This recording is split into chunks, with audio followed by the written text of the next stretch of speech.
یہ زندہ ہیں۔ بم گرنے کے چند لمحوں بعد انہیں ملبے سے نکال لیا گیا۔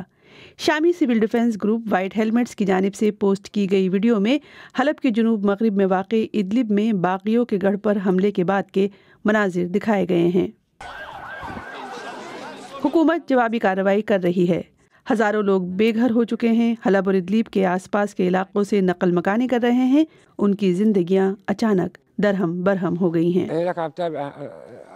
ہم جنگ کی خبریں دیکھ رہے ہیں اور انشاءاللہ یہ حکومت گر جائے گی۔ ہم رات دن گن رہے ہیں تاکہ واپس جا سکیں، کیونکہ بچے تھک چکے ہیں اور صدمے میں ہیں۔ ہم انہی کپڑوں میں یہاں آئے اور کچھ بھی ساتھ نہیں لائے۔ حلب پر باغیوں کے تیز رفتار قبضے نے سب کو حیران کر دیا ہے۔ یہ حکومت کے لیے بڑا دھچکا ہے۔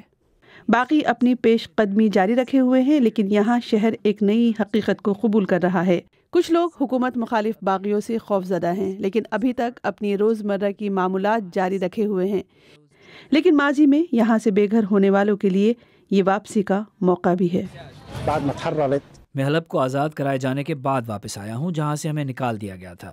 میں اس خوشی کو محسوس کرنے کے لیے واپس آیا، اس کی عظمت دیکھنے کے لیے، اس کے پرانے محلے جو اسد حکومت اور اس کے حامیوں کے ہاتھوں بے حرمت کیے جانے کے بعد صاف کیے گئے۔